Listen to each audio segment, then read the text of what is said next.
आपके इर्द गिर्द हमारे आसपास जिनको सही चीजें भी हजम नहीं होती।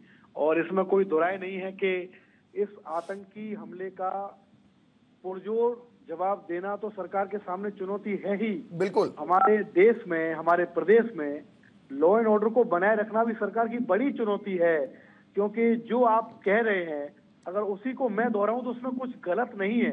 अगर फिर भी कोई उसका विरोध कर रहा है तो उसकी मानसिकता का, उसके अंदर की स्थिति का हम अंदाजा लगा सकते हैं कि कितना जहर लोगों के अंदर भरा हुआ है।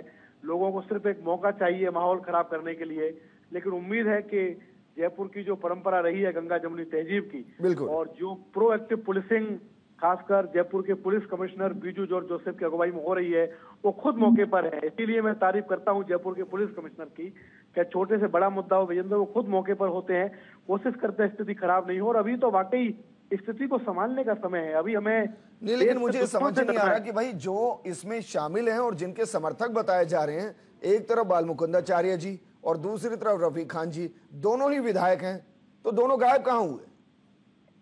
देखिए यही मसला है, यही आम लोगों को समझना है, यही हमारे और आपके बीच रहने वाले लोगों को समझना है कि नेताओं की पॉलिटिक्स अलग है, आपसी भाईचारा और सौहार्द अलग है।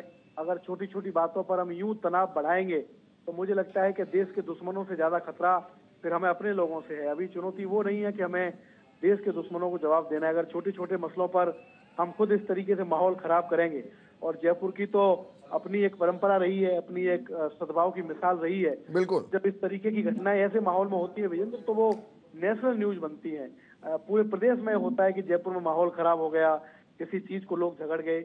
अभी जो समय है वो हिंदुस्तान के पक्ष में एकजुट होने का समय है।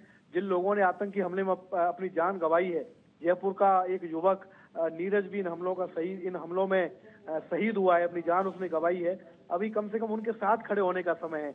अगर अभी हम आपस में उलझेंगे छोटी छोटी मैं बातों शिवेंद्र उस पर पर नहीं जाऊंगा, क्योंकि मुझे वाकई में दुख हुआ था कि उनकी अंतिम यात्रा के अंदर 500 लोग भी नहीं थे और 5 लाख लोग ट्वीट कर रहे थे।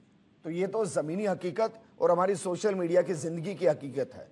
मुझे इससे भी बहुत ज्यादा फर्क नहीं पड़ता, क्योंकि ये तस्वीर जब सोशल मीडिया के जरिए पूरे देश में जाएगी तो मैं ये सोचता हूं कि जो पाकिस्तानी आतंकी जो धर्म पूछ पूछ कर मार रहे थे, वो मुस्कुराएंगे हिंदुस्तान पर कि देखिए हमने जो किया उसका इंपैक्ट कितना बड़ा हिंदुस्तान में हो रहा है।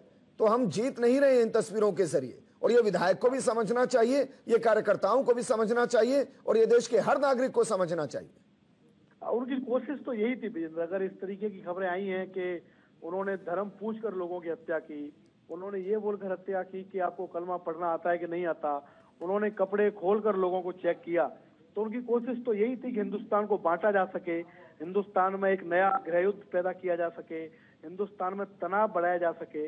और अगर इस कोशिश को भी हमारे जनप्रतिनिधि नहीं पहचान पा रहे हैं, आपस के विवाद में माहौल खराब हुआ जा रहा है, 5 थानों की पुलिस पहुंच रही है, टेंस माहौल है जौहरी बाजार में, तो